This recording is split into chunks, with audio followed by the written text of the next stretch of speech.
So please welcome Colleen Sanders. Good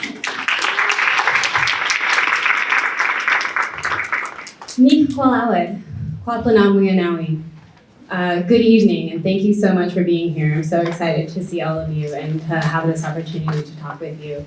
As Melissa said, I am the Climate Adaptation Planner for the CTUIR, the Cayuse, Umatilla, and Walla Walla tribes out in Northeast Oregon and Southeast Washington. And I've been with the First Foods Policy Program for 2 years now.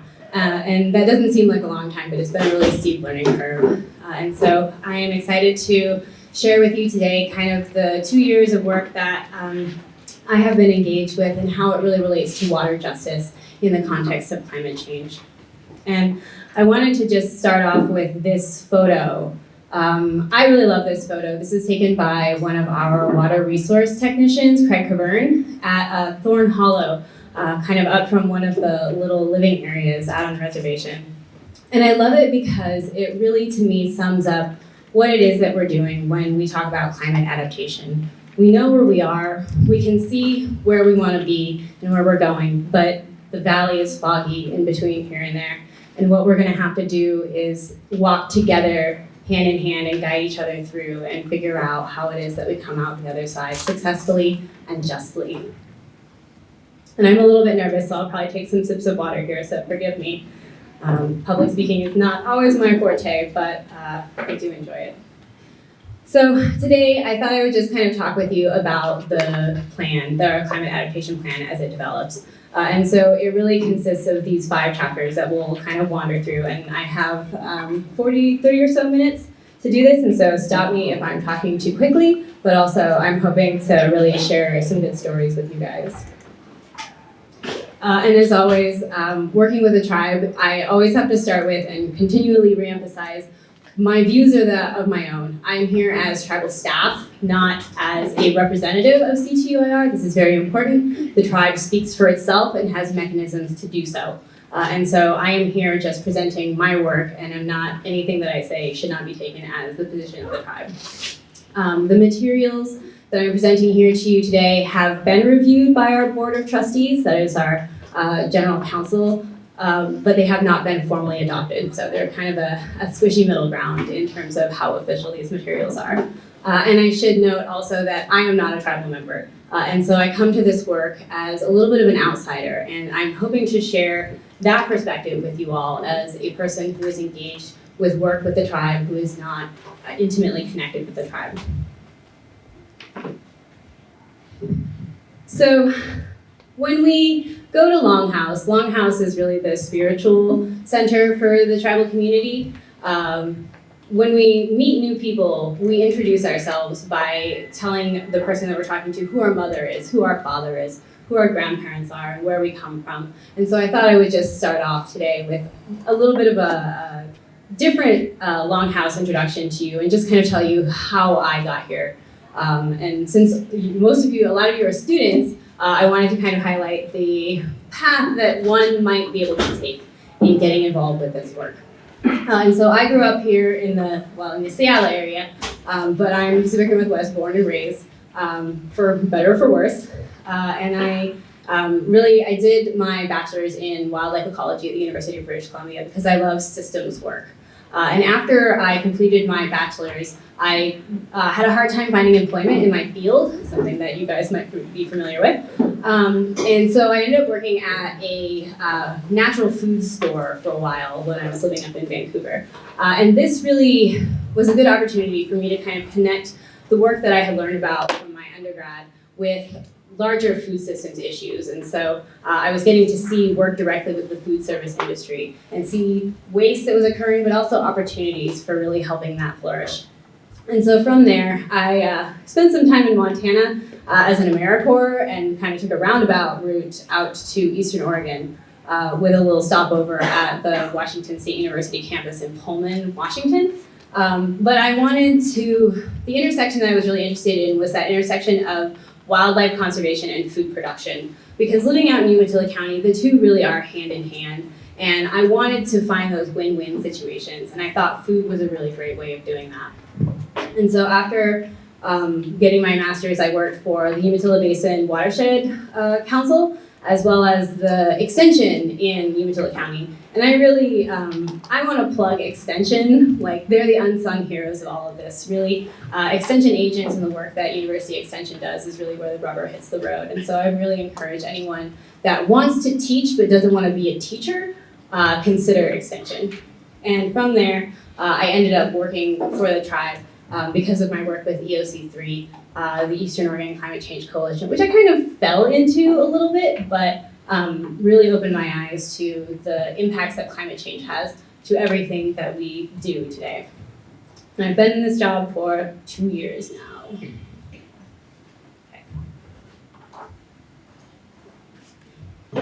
So I love this statement as well.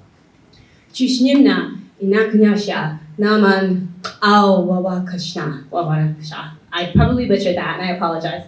I was practicing it on my drive out here. I've been taking Umatilla classes when they're available, but this is a little bit of a lengthy phrase. And this is the phrase that opens up our water code.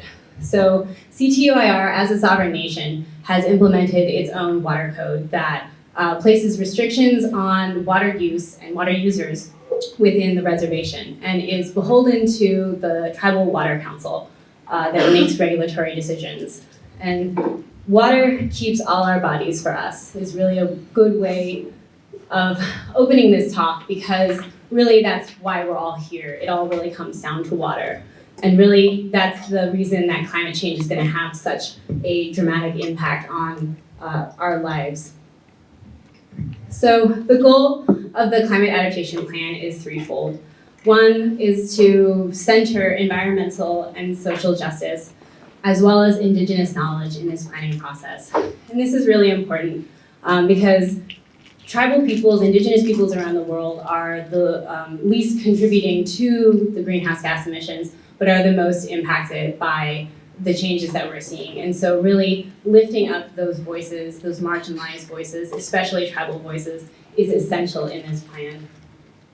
The second goal is to identify interdisciplinary strategies to make sure that CTUIR is prepared for both short-term variability that we're seeing, some of these real weird changes in the weather that are, oh, the weather's a little weird today. Those kinds of things, but then also those long-term climatic shifts that we're expecting to see as we see conditions kind of move northward. And then 3 is to celebrate existing CTUIR adaptation strategies. And this one I think might be the most important, and the one that I'm going to spend a lot of time talking about today, is the fact that Indigenous peoples and tribes here in North America have been adapting to climate change since time immemorial. Natural climate changes have affected tribes throughout their time here. And so that idea of resilience is really built into tribal culture and tribal management of the land. And so really, this plan is an opportunity to look at what CTUIR is already doing and to really celebrate that as a magnificent step forward that we don't even have to put effort into because we're already doing it. There we go. So, is anyone familiar with the Confederated Tribes of Umatilla before coming here? Okay, big hands. We are one of 9 tribes in Oregon and one of a number of tribes in Washington. I don't know what the exact number is. But it is a confederated tribe of the Cayuse, Umatilla, and Walla Walla tribes. And so we're fortunate in that it was 3 bands of people who were fairly on good terms that were brought together, as opposed to maybe the Caldwell Reservation in Washington, which has like 12 tribes that are kind of smushed together in the same land base. And so CTUIR has a reservation. They're also lucky in that fact there's a lot of tribes that don't have a designated land base. And so they ceded 6.4 million acres in the Treaty of 1855 for the 172,000 acre reservation located in southeast Oregon and northeast Washington. And the reservation has roughly 3,000 enrolled members. Not all of the members live on the reservation, and not all of the people who live on the reservation are tribal members. And so it's what's known as a checkerboard reservation, where we have different classifications of land. And this becomes really relevant when we start talking about needs for landscape scale management, because if you're having this large tract of forest that the tribe has jurisdiction over, but in the middle of it is one small plot of private landowner property, then that really complicates things, regardless of whether you have good intentions or not. I mentioned the ceded lands. These are legal definitions. The CTUIR also has access to the traditional use areas, and these traditional use areas are vast. This is a density map that the darkness of red shows kind of the frequency with which CTUIR members were known to have traveled historically, and it kind of, it's centered there in the ceded lands and kind of branches out from there. And so really, CTUIR has had traditional use documentation to the coast, out to the Rockies, from the Canadian border down to the Great Basin. And so, again, talking about climate change, this becomes really important, this idea of the traditional use lands, because if we're looking at changes in migration of wildlife, then we need to make sure that CTUIR has access to as diverse and wide of lands as possible. And that really is utilizing that traditional use area. And here we have a picture of the traditional first foods of the Umatilla, Cayuse, and Walla Walla people. There it is.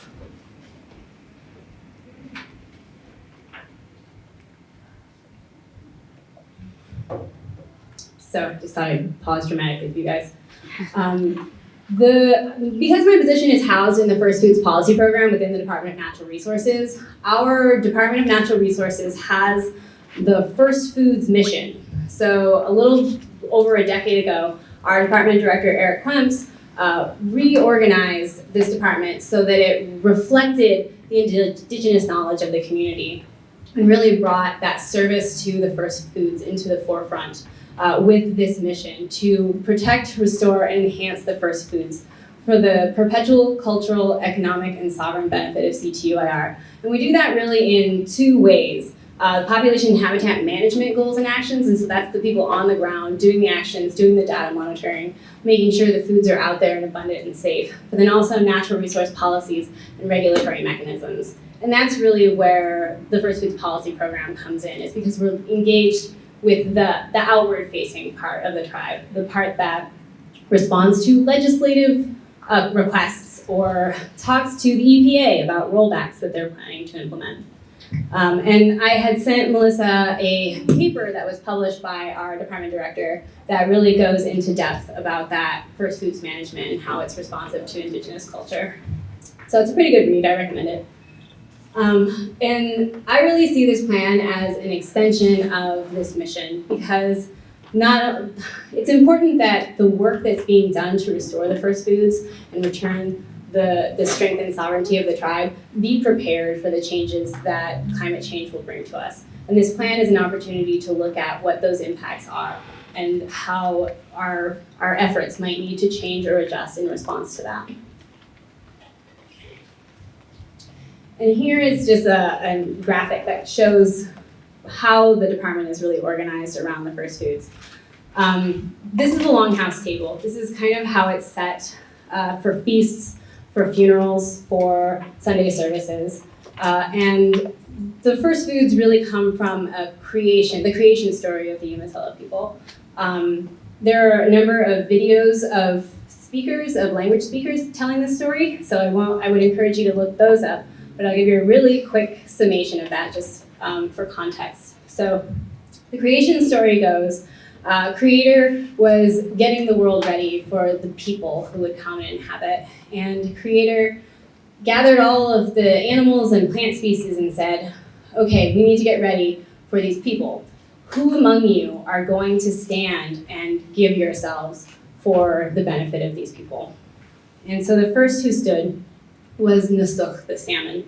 And behind the salmon stood up all the other aquatic species, the lamprey and the mussels, and all the fish in the river. And they said, we will give ourselves and give our voice to the people so that they may have food to eat. And behind the salmon stood Yamash, the deer, and the big game, and all the big game species behind that, the elk and the sheep, the bighorn sheep. And behind that, the chausch, the root species, stood up. And then sister huckleberry, lemonu, and all of the other fruiting plants stood up. And in turn, each of these foods gave their voice for the people to be able to survive and thrive on the landscape. And in return, the people needed to be the voice of the foods. And so this idea, the First Foods mission, is really built on this reciprocal responsibility that people have to the land. That it's not just that Western concept of extraction or mining, that it really is, we depend on the foods and the foods depend on us. And so if they go down, we go down.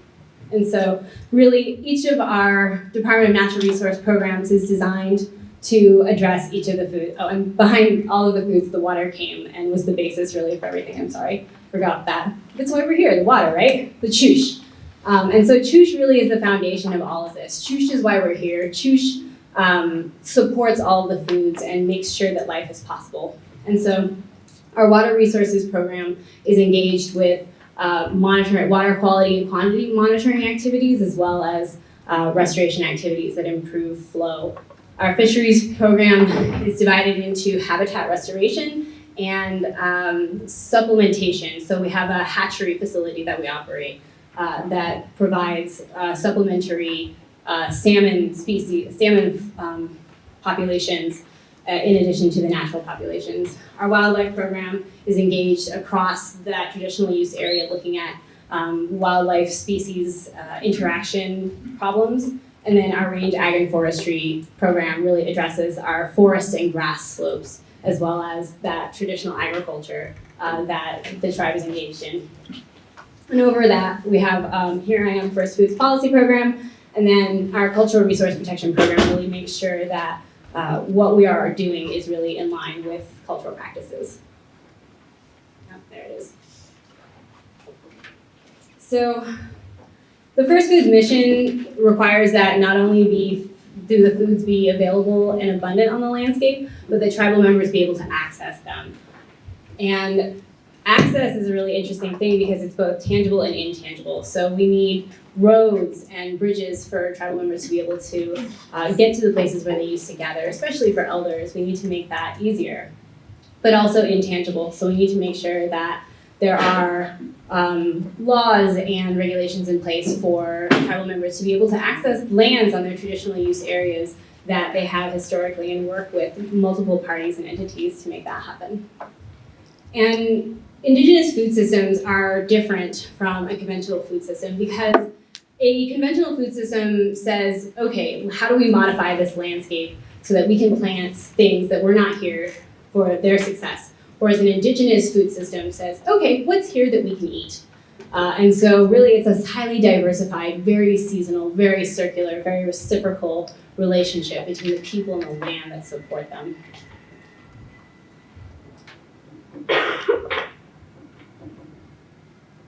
Again, this is a conventional food system. And this is really where my background and my passion is looking at how people connect with their food at all these different levels. And so you can see this very conventional food system. First of all, it's linear. It takes things from the land and it ends up putting them into a landfill. And so inherently, it's not a sustainable system. But we also, at every level, every step of this system, fossil fuels are emitted. And so it is, on a number of levels, this very destructive system, especially when we compare it with kind of a mock-up of what an indigenous food system looks like, where it really is that everything very closely connected to the land, that learning the plant species that are there, learning what times to harvest them, how best to process them, how best to preserve them, and really making that a part of their lives, making that really a part of just everyday life, and having no waste left over is really how we build a resilient food system. And since indigenous food systems rely on the natural land, they're doubly impacted by climate change because the effects are going to ripple out, but then also policies and social systems that we've put in place restrict the ability for foods to adapt as they need to. It's really interesting when we talk to some of our botanists and fisheries experts. They say these animals and these plants are amazingly resilient. But what is restricting us from being able to do what needs to be done are the laws that are in place, the policies, the way that our social framework is structured that prevent a lot of things from that need to be done. And so our adaptation plan is really rooted in celebrating that First Foods mission, but also expanding it out to all of our other departments. We are a tribal government, and so it's a little bit like being a local government, except the stakes are a little higher. And so we have our Department of Natural Resources is just one department. We also have a Department of Planning that deals with urban and zoning issues. We have a Department of Public Works that deals with houses and roads and bridges. We have Education Department that runs the school and the language programs. And this is really a full government that needs to interact together. And so not all of these departments are directly connected to the First Foods in a way that they can tangibly see. And very few of them have this First Foods directive in their planning. And so this plan, the Climate Adaptation Plan, really is an opportunity to reach out to these other departments that might think that they're not directly connected with the First Foods and say, yes, through an Indigenous food system, you are also connected to this work. And so we need you to be part of what it is that we're doing. And so we've used the adaptation plan as a way of addressing that interdisciplinary cooperation within the tribe. And again, Indigenous peoples, I want to recognize that I stand on the shoulders of giants because this is just the most recent step in a millennia-long process of adapting. Tribal people, like I said, have been adapting to natural climatic shifts since time immemorial and have built that resilience into their culture and their way of life. And CTUIR especially has been working dedicatedly on climate change for about a decade now. We are always asked to participate in the carbon cap and trade legislation that's going through, as all of the other tribes are at a government-to-government sovereign nation level.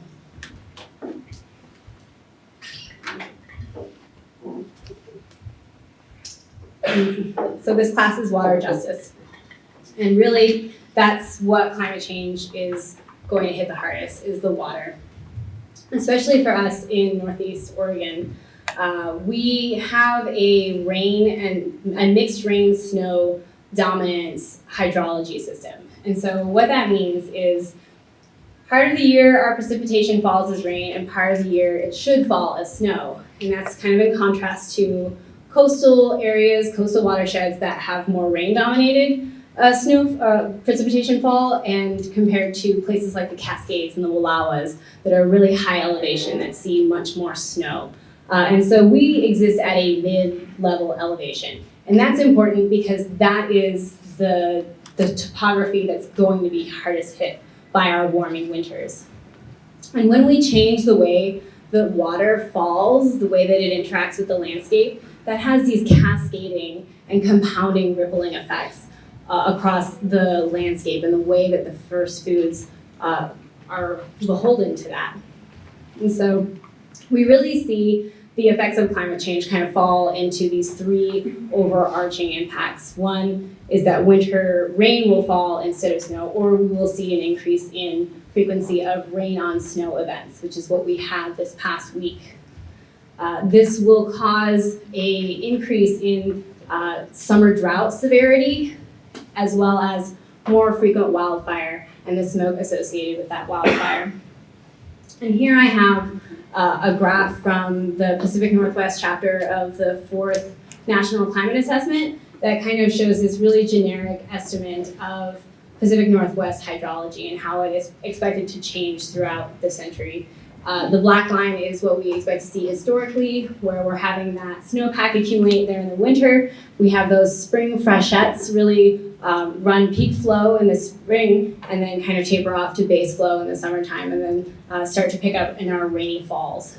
So the red, yellow, and blue lines are different timestamps for how we expect to see that precipitation shift change. And really what we see is that it shoves that peak flow back into the wintertime, which is exactly what we were really very forcefully shown this past weekend. Our river was the highest it was ever recorded this past week, and it's February. So we are really seeing the impact of this right now. For water, the cascading ripple effects that this change in water will have falls out in a bunch of different ways. So we see this graph here is a projection of the increase and decrease in heavy precipitation events. So a heavy precipitation event is 1 inch of precipitation that falls in 24 hours. And that's really hard to conceptualize, and I have yet to kind of wrap my brain around it, but it's those really heavy rainstorms. It's not where it kind of rains at night and then, is a little bit foggy in the morning and then it kind of burns off. It's where it just rains all day. And so we expect to see a 12% increase in those heavy precipitation events. And this is important because the next impact that we look at is low stream flow and sedimentation. When you're having rain run quickly off of ground that might have not as much vegetation as is necessary to hold that topsoil in place, we see that topsoil move from productive uplands down into the river where it's not helpful because it chokes out the fish. And so this graph shows an increase in change in the erosion potential, but also when we push peak flows back into the wintertime, that reduces the base flow available in the summer. And so we will also see, in conjunction with this, much lower summer flows with much higher water temperatures. And then the wildfire. We got really lucky this past summer in that it wasn't chokingly smoky, but we do remember a couple of summers before that when to go outside was to breathe just the forests in flames around BC, Montana, and California. And this is really important because fire not only is a physical damage, but it also really has mental anxiety and anguish that comes along with it. One of our tribal fire employees was saying that the summer of 2017, they were getting calls in their office about elders that lived upriver saying, there's a fire, there's gotta be a fire here, there's a fire somewhere, the smoke is so thick, it has to be somewhere here. And all they could do was really tell this person that, no, this fire is, hundreds of miles away, but we're still seeing the smoke impact from this. And so not only is the physical effect of wildfire really important to look at, but also those smoke inundation events as well.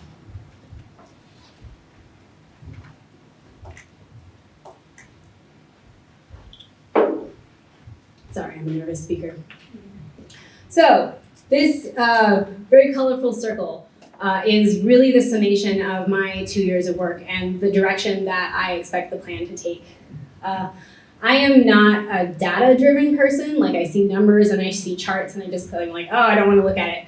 But I think in shapes and colors. And so I choose to look at this as a virtue, especially with my extension agent background, because what I did as an extension agent was know enough about the science and be able to talk to the scientists to get information, process it, and present it in a way that was more accessible to the public, kind of bring it down from that PhD level to a place where it was usable for practitioners, for farmers, for families. And so this really has been kind of the course that my climate adaptation plan has taken.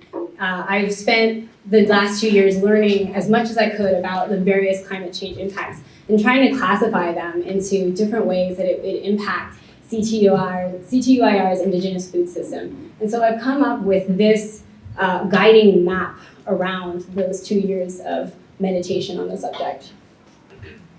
And so I just quickly want to kind of take you through the way that this is organized. Water appears here in 2 places, and that's because water is so important. And so water is the first thing that is affected, and it's the last thing that we can go without. And so it appears here, and this is both surface and groundwaters.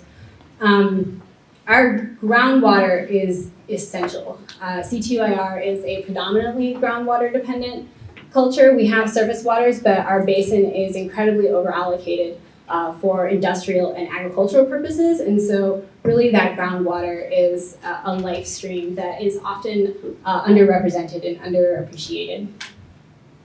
First foods, availability, and access. Again, this is really just that place where explicitly the first foods are pulled out and celebrated. And again, not only just the fact that them being present on the landscape, but tribal member ability to access them, both tangibly and intangibly. Infrastructure and built systems. So we live in these really wonderful houses that we appreciate. We stream movies on our phones and our television through communication lines that are buried in the ground and across the oceans. And so we care about these impacts because this is a way that tribal members are able to communicate and able to access their treaty rights. So if a bridge washes out, those tribal members are not going to be able to access those treaty rights. The foods that might have been across that bridge in the way that they were able to before. And so this infrastructure really is a huge part of that, as well as just health and happiness, which brings me to health and happiness. So much of climate change really is a human issue. There are a lot of tribes across the Pacific Northwest and around Turtle Island that are really tackling climate change. And more than half of the tribes, this effort is being led by their health departments. We're lucky that our effort is intertwined with our Department of Natural Resources, but really this comes down to a human issue. Not only the physical impacts, again, a good example that I have is those smoke events or those extreme heat events really increase the frequency of complication from diabetes. And our tribal communities really struggle with diabetes. And so when we talk about tribal member access to first foods, a person with diabetes is already really struggling with that. During these smoke events is not likely to be able to go out and pick huckleberries or dig for roots. And so that really reduces that physical quality of life as well as the happiness and the spiritual and cultural connection with those foods. And so making a space for the mental impacts of climate change, words like ecological grief and climate anxiety are really working their way into our collective lexicon. And this is a testimony to that. Economics and community, this is that interconnectedness of everything. As a sovereign government, the tribe has a budget to operate and so needs to make decisions thinking about the dollar. And that really is where economics comes in, as well as community. The thing that ties us together, that transfer of knowledge, is really what builds a community. And so making sure impacts to social cohesion are being considered was a big part of this plan. Energy use and production.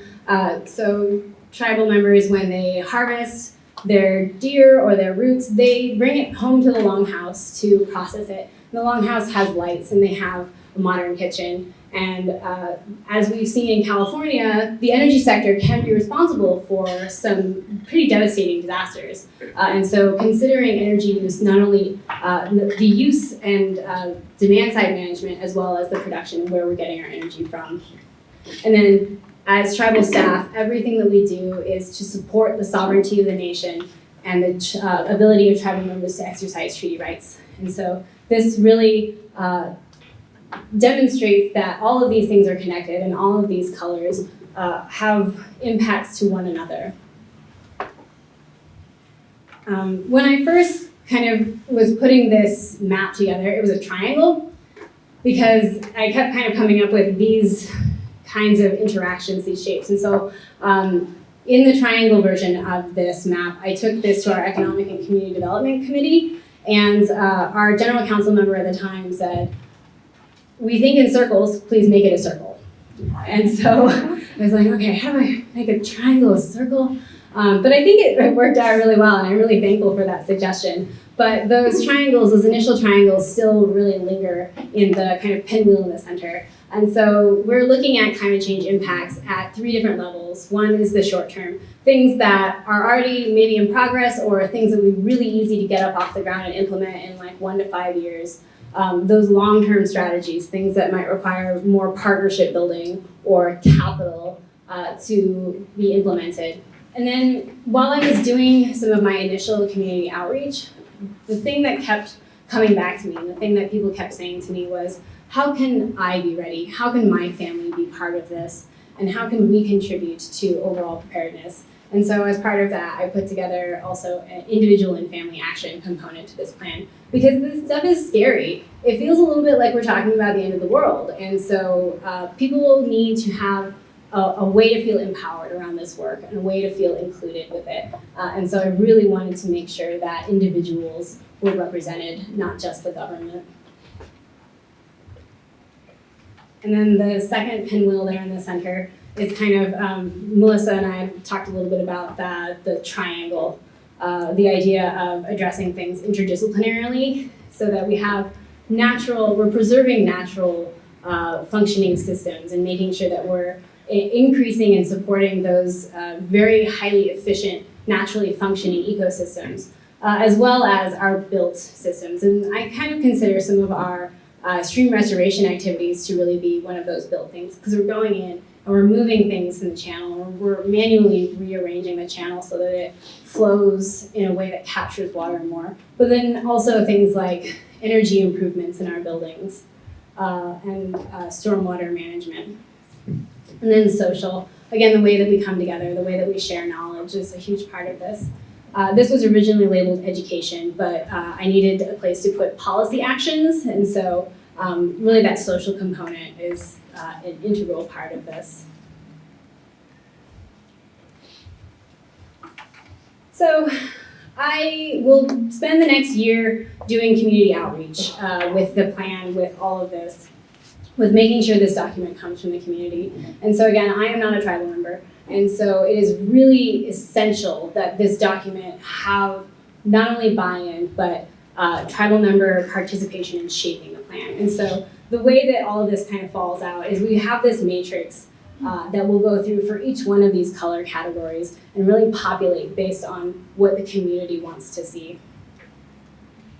So here's the kind of a example of what that might look like. And again, this is all to be determined, but these are just kind of things that I have seen in my time with this. And so if we're looking at an adaptation goal of keeping winter water in river systems, these are the different ways that we might go about doing that. And some of these things are things that we're already doing. So supporting water quality, data collection, and outreach. Our Water Resources Program does an amazing job of that. And so this square might just mean bringing in our Public Works program on how do we kind of make sure that our water systems and houses are okay. And so this also goes up to my favorite square up there is the observe the river, pick one favorite location, and just kind of make sure that you know it so that we have people building awareness around the changes that are coming. And I have 5 minutes and a lot of slides, so I apologize. And then the way this kind of falls out in actions. And so actions are different than goals because they assign roles and responsibilities. And so this is an opportunity to look at where each of those departments comes into this and just give ideas for how we can start building a more resilient system or strengthen the one that is already there. Like I said, 2020 is going to be my year of outreach. Yes, my favorite thing. And so this means I will be going to the community, and I'm going to kind of give you a really brief look at what that's going to look like. But we've already done a little bit of the setup, and so this picture down here is a series of posters that I had put up when I first started working for the tribe. I developed these educational posters to try and get a handle on what I was seeing. But then we're also going to things like our community picnic and talking one-on-one with tribal members, as well as we had a tribal member intern this past Christmas break. She was interested in climate change issues, and so she came and spent a week with us and learned about our climate change issues. And as part of that, wrote a creative summary. She wrote this beautiful poem about what these impacts made her feel. And so it was an opportunity to kind of spread that knowledge in a much more dedicated way. This is my noose that I have made. So this is my coming year of the things that I need to accomplish. And so on the bottom, I have 4 community meetings planned. And on the top, I will be simultaneously presenting to our committees and commissions. And so committees and commissions are part of the regulatory and advisory capacity of the tribe. And so they like to be appraised of everything. But having community meetings is important because we need to bring the information down to a more easily digestible level. And so I won't talk too much about it, and I don't expect you to read any of this, but I've kind of smashed a bunch of these priorities together into these meetings where I'm expecting to have staff kind of come and present very briefly on the issues that they anticipate being a problem, and then have really the community participate in structuring those goals and those adaptation actions. And as always, have an opportunity for storytelling around this. And so this is not only those old stories, but the ones that we're making day to day. And so I've just showed kind of the way that I've grouped those. And again, really, this is just an extension of the work that the tribe has already been doing. Resilience is built into the heart of landscape management, and that really comes out in celebrating the adaptation strategies that we already have. And since this is a forum about water, I've really made sure to bring the water elements out to the forefront. And so I have three adaptations that I'd like to talk with you about that the tribe is already doing. So if we're talking about, again, climate change impacts, rain on snow events, the flooding in Umatilla County, we were very fortunate that, yes, there was only one fatality so far, but it's important to remember we are in the middle of this. That is only February, and this is not going to go away anytime soon. And so these are two pictures that were taken. I didn't have a picture the day before, but I took a picture after the river had subsided. That's the flooding event. And so we had Umatilla River delivered 20,000 CFS of water to our lowlands in 48 hours. And so it was really a very educational opportunity to see that we are not prepared for this kind of event.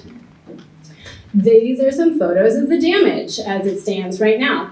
And so these are coming from a number of different sources. We have our East Oregonian cover really of the damage that was done to the Riverside Trailer Park that was really hardest hit.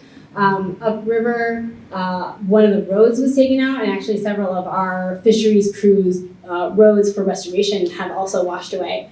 And then we also have this picture over here is a fish counting trap, that was severely damaged in this. And so that sits in the river and it kind of catches fish so that the fisheries can do their effectiveness monitoring. And it was very solidly wedged into these trees. And I know when I left yesterday, they were still trying to recover that trap. This is a hydrologic chart of what happens. And so this is kind of the normal run of the river. It's a little higher than it has been in previous years. Again, we can talk about the effects of climate change that we're living through now. But here's the dot for 2020. And so initially we had talked about this as a 100-year flood event, but it's not. It's actually a 500-year flood event. And I would be happy to talk with anybody who wants to about the statistical nature of that measurement, but it also really highlights the fact that as we are seeing flooding events become more prevalent and more severe, the language even that we use around these flooding events, the idea of the 50-year flood, the 100-year flood, the 500-year flood, might need to change because those are no longer relevant. And that really is the heart of this issue with climate change adaptation, is the future doesn't look like the past. And so when we as a species use past conditions as a predictor for future decisions, we're without a map right now. And so the Umatilla River Vision was also another document that was kind of made available to the students. And that really outlines the holistic management nature of the Umatilla tribe's goal for the restoration activities. And I would encourage anyone to read it who's interested in hydrology issues. Because it really talks about returning the natural floodplain to the land. And that's really the priority for water management for CTYR, is making sure that natural systems are functioning optimally. And that is for not only flood control, but also for the benefit of first foods. Systems flood naturally, and the only reason they're a problem is because we built things in the floodplain. Which brings us to our Meacham Creek project. So the Meacham Creek project is a multi-million-dollar project over 2 miles of the Meacham Creek tributary to the Umatilla River, and they have spent millions of dollars and a decade restoring the meander and the channels to this river. And this is a beautiful river. This was taken once the flood waters had subsided because they wanted to see what the damage was to the restoration project. and there was very little damage. It performed exactly as it was supposed to, and so that was so exciting. And this is important for fish because these green triangles are cold water upwellings that have been measured as a result of this project. And so these provide some cold water refugia for salmonid species in the summertime. And then last but not least is the sovereignty aspect of all of this. And so I had mentioned earlier that the Umatilla River Basin was over-allocated, and this still continues to be true. The tribe has been engaged in a decade-long, and might have another decade to go on it, process of trying to reclaim their irrigation rights, their water rights to this river, and move consumptive users off of this river onto more resilient systems like the Columbia and the Snake. And so that is so that water can be kept in stream for fish and first foods purposes, as well as just municipal and government needs that the tribe has. And so in closing, climate adaptation is essential to center justice on that, because injustice is the thing that has brought us to climate change. It really is a symptom of the way that we're doing things incorrectly, and so we really need to lift up voices of color, but more particularly Indigenous voices, because Indigenous peoples have been doing this work since time immemorial and really are very connected with the land, their specific place-based land system, and really have answers and could use some support from outside agencies. And so climate change is really a good opportunity to force us to address these injustices and build a brighter system for the future. And so I have my contact information. If you have any climate change specific questions, we have kind of the generic email if you are interested in any of the things that I have talked about today. And then I just wanted to say thanks, as always. The support of the Board of Trustees is essential in the work that I do. Everybody in my department and my program is amazing and wonderful to work with.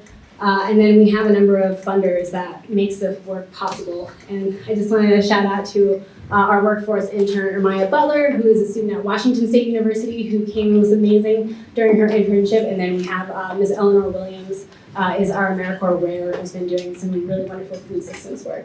And so this was we went out on a fish salvage to collect some fish, and so they were pretty excited to get out on the ground. But I think, go back to the second to the last slide. Sure can.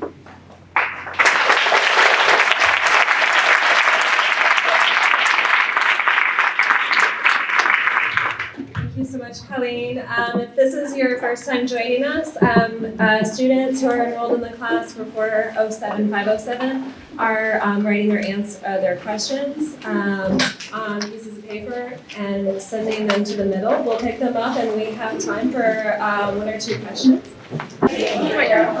So Colleen, our first question is, which aspect of water justice is the most influential to tribal members now? What do you think it will be in the future? Again, my answers are my own, and I don't come from the community, so this would really be a summation of my community trying to survive so far. The idea of natural systems as being the way to handle this is really important.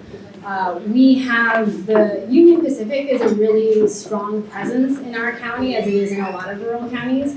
And so the railroad has built thousands of miles of line along the river. And to protect that investment, they've built levees and really shoved the river up against the canyon walls to a place where it can't express its natural meander. And so really it's been a priority for CTUIR to work with the railroad, where we want to work collaboratively with the agencies that are out there to find places where it's possible to relieve the pressure on the river and give it space to return to its meander. And this is not, again, just for flood control, but it also really creates these beautiful habitats that support first foods and slows the water down and keeps it in the system a lot longer. And I can see that being still a priority in the future. Again, tribal members have really been doing this since time immemorial. And so if this is a priority now, it will continue to be a priority in the future. And so the climate adaptation plan is likely to highlight places where restoration activities are not currently being engaged in, Right now, a lot of the restoration work is being done on reservation just because it's easier jurisdictionally, but many times I have come across the conversation with people of the need to conduct restoration activities on the main stem of the Umatilla. And so our Umatilla County is 80% agricultural use, and so that will require a lot of partnership building. Thank you, Colleen. There are quite a few questions about what can we do out here in Portland to help, particularly with the floods, or become involved with CTUIR. We're always really happy to take people who are interested. So actually the way that I got involved with the tribe was when I first moved to Umatilla County in 2013, I didn't know anything about fish and fisheries work. And so I am a person who likes to fill gaps in my knowledge, and I had some time on my hands.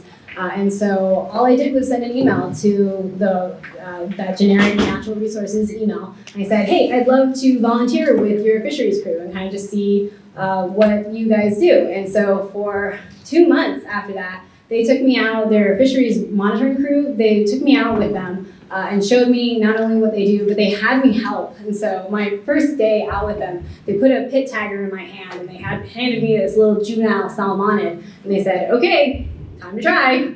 And so that was that was amazing that they were willing to dedicate that time, really to take that risk on somebody who just seriously emailed them out of the blue. And so if you are interested in learning more about what the tribe is doing, what I presented is, I promise you, a tiny fraction of what's happening there. Just send them an email, say, hey, I'm interested in helping, I'm interested in learning more. I've got 2 hands and I can learn, so I'd love to help. And if you're available in the area, maybe make a summer of it or a couple months or something. And for floods, I don't really have a good answer for that, but I know that we are, again, in the middle of this process. And so we were talking at lunch yesterday about how the river cleanup this year is going to be really interesting. And so maybe just thinking about opportunities ongoingly of how you can support these efforts, not just right now. Thank you, and we will continue to post updates on D2L also for students who might want to go out and volunteer, maybe spring break or the summer, when there might be people needs out there. Do you find many young people in the tribe are interested in pursuing careers in natural resources? And if so, what schools do they tend to seek out? That's a really good question that I am unfortunately not really the person to answer. I know that the young people in the tribe that I come across are usually the members of the families that work closely with natural resources, and so they really are very proud to be one of those families and to be involved with the restoration activities that are going on. One of the guys that participated in the fish salvage and took us around on a tour of the projects, we talked to him a little bit about that very question of like, how did you come to this place? And he was so excited to tell us that he is doing his dream job. He grew up on the reservation, he is a tribal member, and all he ever wanted to do was work for the tribes, work for the fisheries program. And so he is living that, and he is so excited, and he is what he always wanted. And you know, the tribe is not a homogeny. There are a lot of people that are really interested in art or moving to the city. And so we all find our ways back. Ermaya, the intern, when I was kind of trying to figure out what it is that she wanted from her internship, by the end of it, I figured out that she was much more interested in the technological part of it, which is totally not what I had planned for her internship, with fish and forests and all kinds of natural stuff. But the questions that she was asking, she seemed more very interested in the engineering side of it. And so I hope to maybe have her back and present a different perspective on the climate change issues than the one that she got. Thank you. And we hope to strengthen that tie out here and get some students out here to PSU as well. Well, thank you very much, Colleen. We will see you at Rogue in just a few.